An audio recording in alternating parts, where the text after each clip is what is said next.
What's up guys? Today we're going to install the Flowmaster Flow FX muffler on the Ram Limited. There's a ton of sound videos out there, but I couldn't find an install one on it. It seems easy enough, so we're going to knock that out and make a video. Any sound comparisons I might do later on, this truck has a 392 gear ratio, so it's doing like 2100 RPMs. It's 70 miles an hour instead of like 1500 with a 312 gear ratio. So if I don't get any drone, that don't mean you won't, but we'll find out.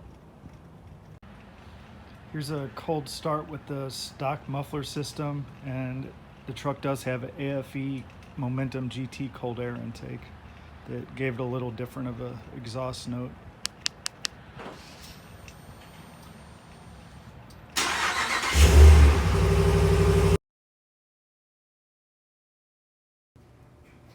First thing I did was painted this muffler inside because of the temperature and the rain outside.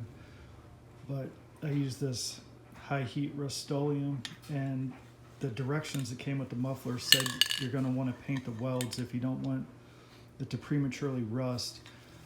I believe, based on the slight amount of rust that was on the hangers and the light coat of rust that was on this flange here, that the hangers and the flange aren't actually stainless steel. They weren't rust free like the rest of the muffler was.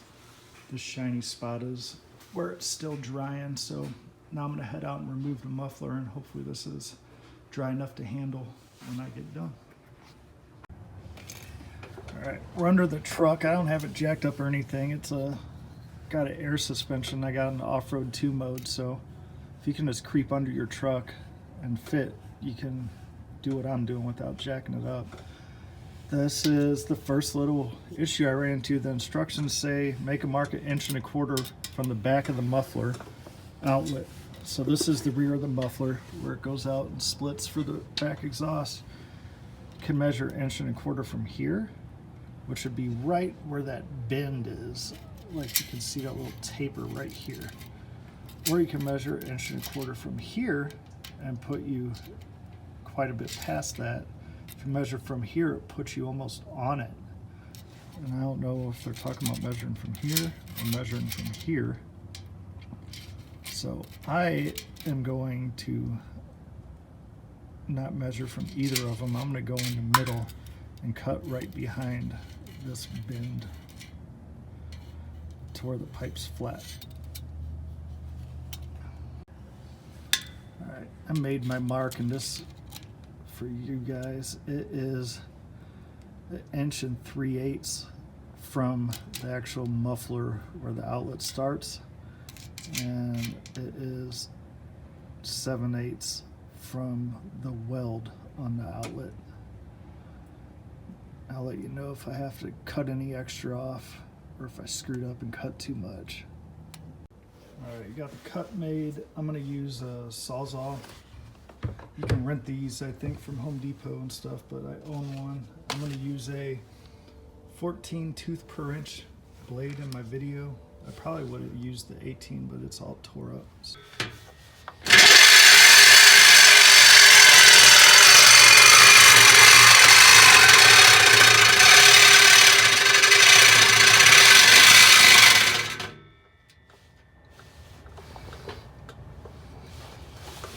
Feeling on the other side, making sure there's no wires or anything.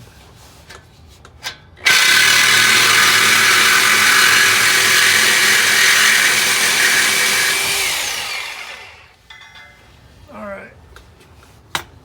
Pipe fell down. So much crap went everywhere. It actually got under my goggles somehow. It's pretty clean cut. It's just a little edge on the back, so I'm going to get a file and clean this up, and then we'll get going on the rest. All right, now we're up by the flange of the factory muffler. Next step is there's a ground strap up here. You got to remove that. And it's just a spring clip.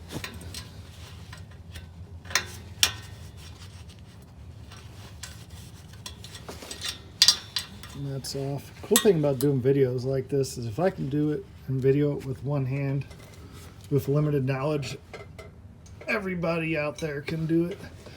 I tried, someone told me that they use all metric bolts on vehicles now these days, but that's not true because I tried a 15 millimeter on this and it was too small, and a 17 was too big, and there's not even a 16 in my kit. I guess it's so uncommon, but this is 5/8, these bolts on this flange. And I knew I was going to be doing it last night, so I put some PB Blaster on them.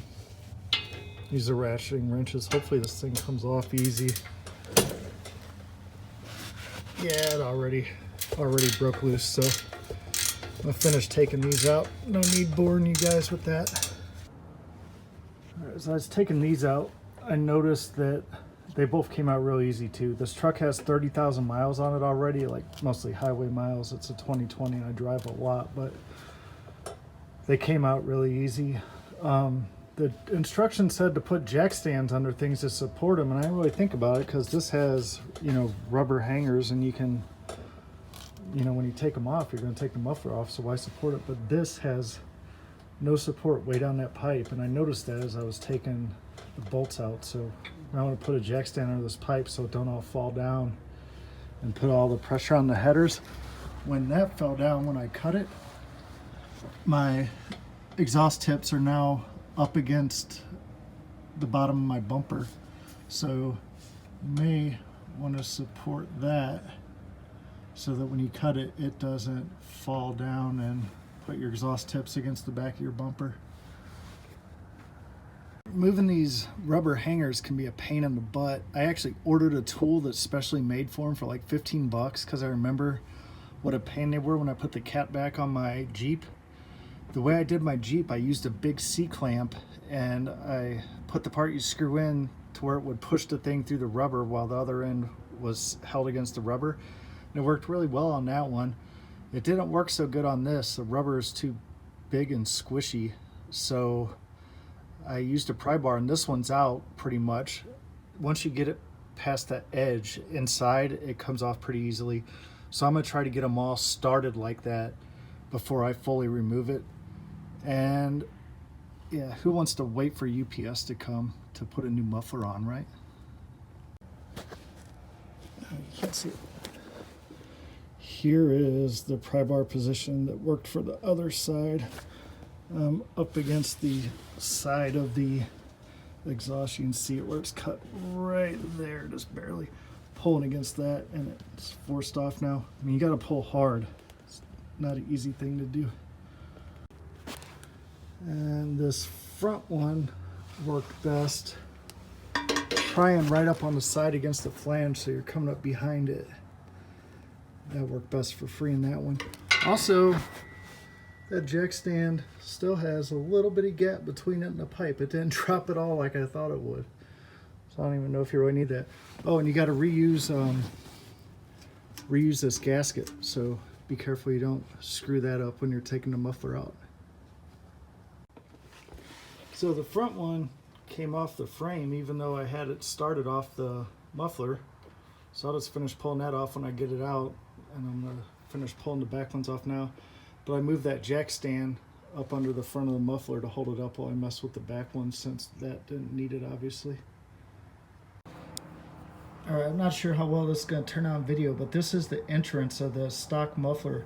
It goes all the way down to the back wall, and then there's a slight gap, and I thought the other one would just be a redirection and it would run out of it, but the exit pipe goes all the way back into the middle where there's another wall. I mean, this is very restrictive looking. Hoping to get better gas mileage out of the new muffler. Hopefully that turns out on camera and you guys can actually see in there. This was the gasket that we had to reuse. It's like just two thin pieces of metal together that are clipped onto the muffler. Here we got the old muffler versus the new muffler. Maybe bigger isn't always better, right?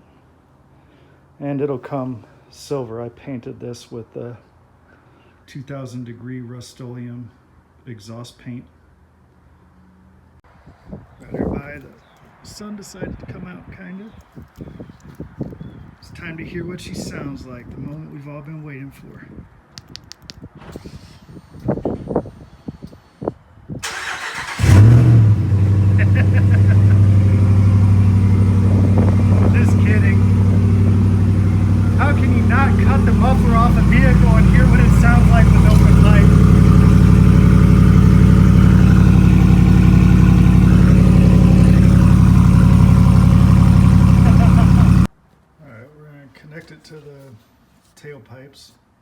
then mount it up in the rubber hangers, and then bolt it to the flange.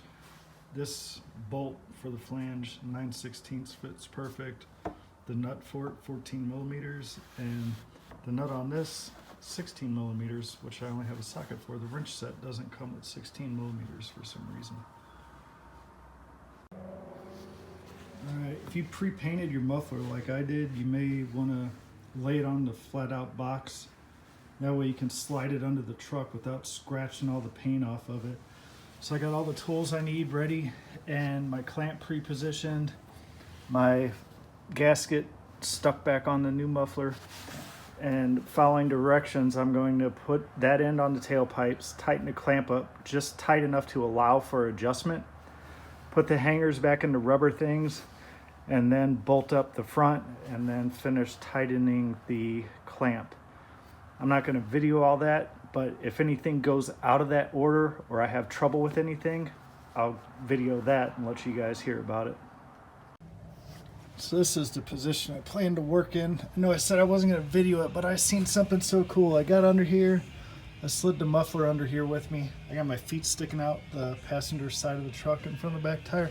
And I lifted this thing up, and I could see right through it, and I was like, that's so cool. I got to get a video of that before I put it up. But yeah, you can see directly through this thing. It's got a perforated pipe, and the cutaways I've seen online, it's got fiberglass wrapped around that perforated pipe. But this is going to sound awesome, I think. Well, I just got the muffler in. Everything went good. UPS just brought the box with that tool that I decided to skip using. Two things though. The clamp down there needed a deep well. This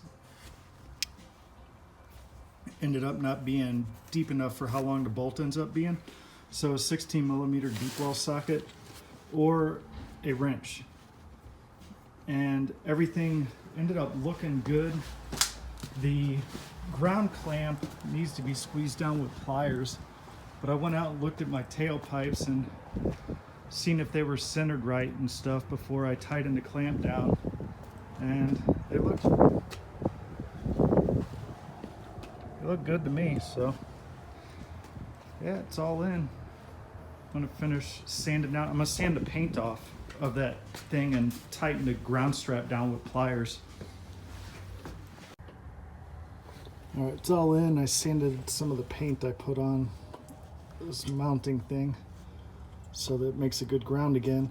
I really had to squeeze this down with pliers to make it tight. It was real loose and floppy on here, and I think it would have stood, but exhausts vibrate, and who wants something rattling under their truck, you know? You probably won't even remember what it was, and it'll start driving you nuts later. So be sure you clamp this down with some pliers. And then this is the bolt I was saying you're going to need a wrench or a deep well, because it will go all the way in past a normal socket and you can't tighten it enough. But everything went on really easy compared to getting it off. Like, as you can see on their mounting brackets, they don't have any big raised lips like the factory ones do that hold it and keep it from going through, but they're really long, so you ain't gonna have to worry about them slipping out of there. That one protrudes that far through. All right, 2020 Ram with the Flowmaster Flow FX American-made muffler.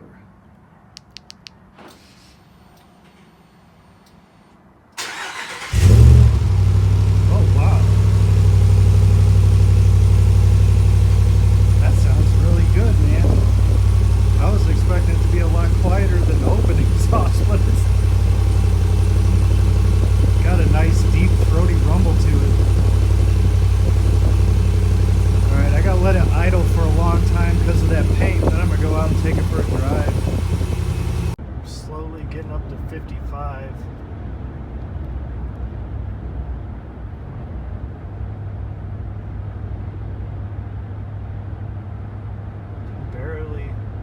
Barely hear this. A little bit of a grumble. If there was music on, you probably wouldn't be able to hear it. I don't have to raise my voice at all. That's cruising at 55 but I'm doing 1500 RPMs in this truck in 8th gear at 55 because it's got 373 gears. Now we're going to make a right here and get onto the highway where the speed limit's 70 miles an hour. Hopefully this car gets some distance in front of me so I can get on it and see what it sounds like. This little white car, let him get some room. Alright, we'll go.